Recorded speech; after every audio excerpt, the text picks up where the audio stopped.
Okay. Start. Okay, well, as you know, you and I met when you were working with Norma in the costume department of the Ghisays. I tried not to get all the mess.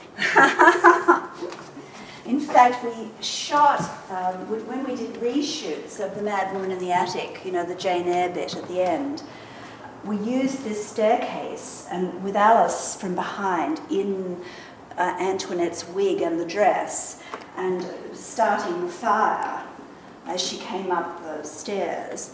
And in fact, we did, in our enthusiasm, cause a little bit of damage. But anyway, it was the whole reshoot, which ended up being about 20 minutes in the final film, cost about $5,000. So it was kind of a marvelous testament to what you can do when you know specifically exactly what you want. So this probably, you ever see the film again, you recognise the hand on this railing. That's kind of distinctive. The rest of it, we tried to make it look like the Squire's manor house. So, how long? I suppose that was about 22 or 23 years ago, wouldn't it have been? Alice would have been 16, and she's 38 now. Anyway, the Ghisays was probably, in terms of my 45 years as a filmmaker, the most important project to me, because I was trying to explore what it meant to be raised as a Anglo-Celtic, whatever you want to call, mix in a colonial society that was so different, but still trying to maintain the customs of the so-called home country. But in terms of Australia, this was a terrible psychic wound, and I'd always been a very passionate Republican.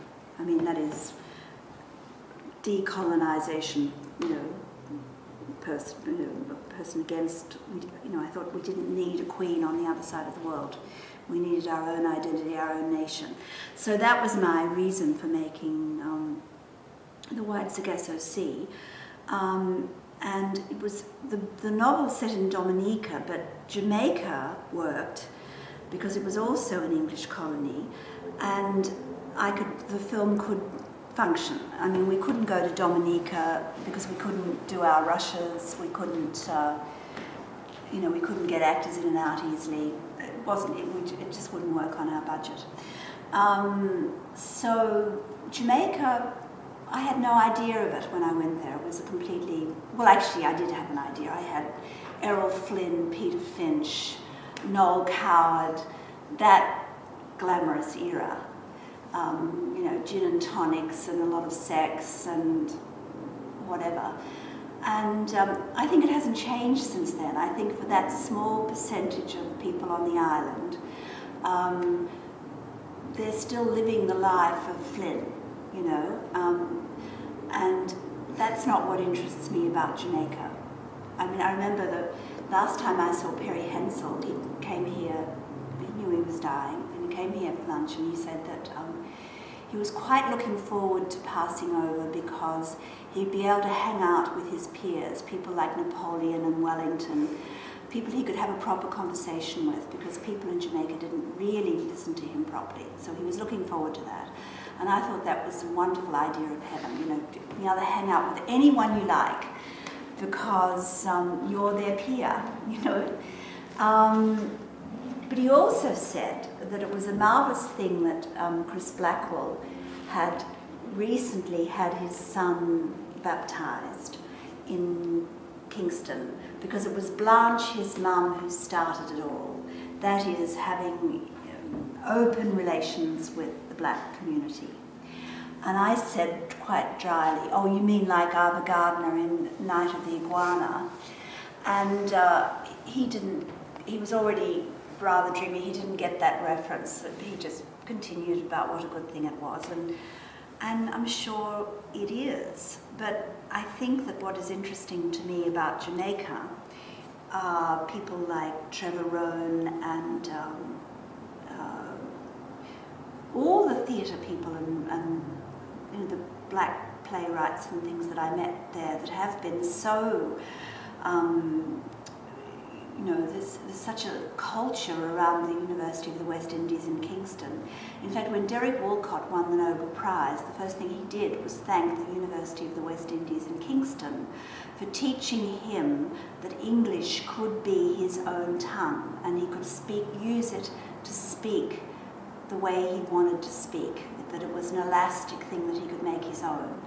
And I think that that is what I love about Jamaica most of all. It's the language, it's the way people talk to each other. It's such a marvellous mix of old biblical words, of kind of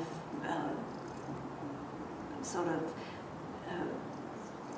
slang from so many cultures, but always poetic, always rather rhythmic. I mean that idea that what you have to say is your lyric. I mean, what a marvellous idea. Everyone has their lyric, like we're all singing, like different species of birds or something like that. And that's, when it all comes down to it, that's what I love. And that's, I think, is the heart of Jamaica. And when I was finishing the White Scale Society, I went to a poetry reading and I discovered Lorna Goodison. And I was just enchanted by the poems that she was reading. And Maya Angelou, in fact, came on stage in Kingston and said that Lorna was her favourite poet, which was kind of rather marvellous recommendation at the time.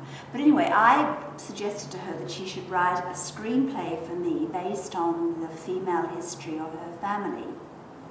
And then I didn't hear anything from her for about 5 or 6 years. And I suddenly got this huge manuscript that was that. It was the history of Jamaica told through the lives of her female kin. And it's like a Bible. I mean, it sings the song of Jamaica. Impossible to be a film because it's so many characters, so many strands. But that is the kind of thing that is going to save Jamaica. Sort of express and consolidate its spirit. Take its strengths and fructify them. Make them into the future, not the old planters, taking their pleasure in their afternoon naps and smoking their joints and thinking that they're somehow very liberated because they're not actually doing anything. I think that's all over. Thank you very much.